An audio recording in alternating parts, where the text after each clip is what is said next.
वेळ न घेता आपली गुरुपौर्णिमा 17 जुलैपासून तर शनिवार 22 पर्यंत आहे।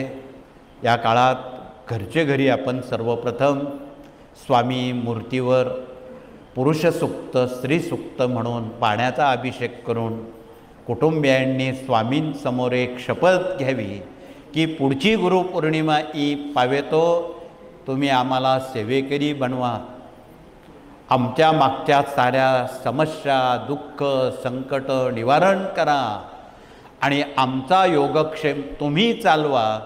तुम्ही सर्व काही गुरु आहात। गुरूंचे 5 प्रकार आहेत, गुरु, सद्गुरू, परमगुरू, परात्पर गुरु आणि गुरुतत्व तुम्हीच आहात।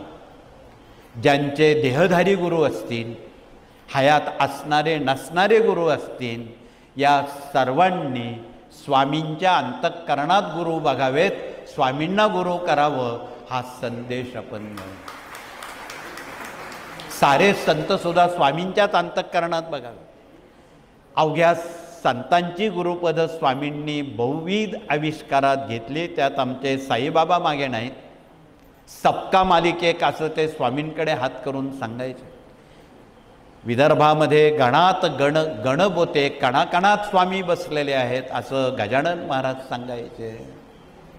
शंकर महाराज असतील, त्यानंतर विदर्भातले तुकडोजी गाडगे बाबा असतील, ताजुद्दीन महाराज असतील, गुलाब महाराज असतील, जंगली महाराज असतील, या साऱ्या महात्म्यांची गुरुपद स्वामींनी घेतलेली आहेत होती।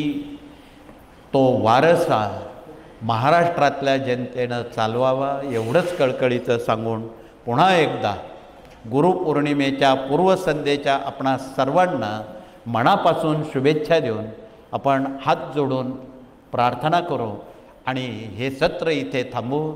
दुसऱ्या सत्रात पुढील उपक्रम आपणाला प्रतिनिधी सांगतील, त्याआधी प्रार्थने